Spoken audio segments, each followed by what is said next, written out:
民众党新住民委员会主委施春英，伊涉嫌违反银行法甲诈欺的罪嫌，所以去予新北地院裁定收押禁见，并且搁去予检方认为伊是反渗透法的涉嫌，收受中国的资金，介入了总统甲县市长的选举。伊分别伫个2022年帮助台北市长参选人黄珊珊，以及2024年民众党总统候选人柯文哲，伊拢办徛台。但是针对这款的指控呢，黄珊珊伊就认为这非常的严重哦，你检调应该提出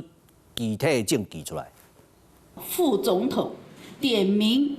我是共产党员，他有证据吗？来台湾32党的中国籍配偶施春英，两当前被点名是共产党员，爱当时副总统赖清德提出证据，伊用过捌卡到升级公司吸收资金案，2月1号新北检约谈，涉嫌违反银行法、诈欺甲反渗透法等罪嫌，认为伊犯罪嫌疑重大，并且有多蒙灭证、串口径的顾虑。伫昨下晡，合法院裁定羁押禁见。已经跟民众党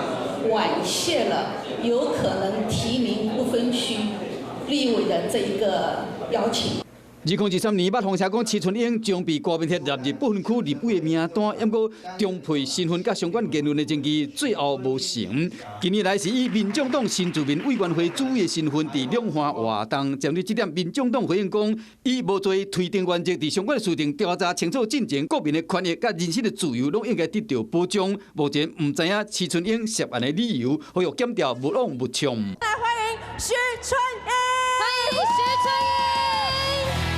国民党开刀选前羁押施春英，嘛捌出席，即马个风声讲检调发现施春英敢若是接受中国方面的资助，伫2024年总统大选甲2022年台北市长的选举期间，替国民党甲黄珊珊徛台做势宣传支持。黄珊珊承认讲，这款讲法互伊着惊。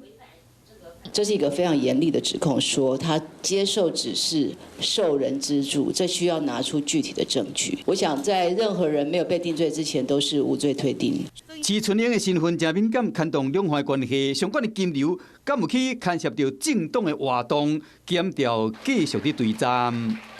你好，我是宋彦明，想掌握最及时的新闻资讯吗？赶紧订阅、按赞、开启小铃铛，锁定华视新闻 YouTube 频道。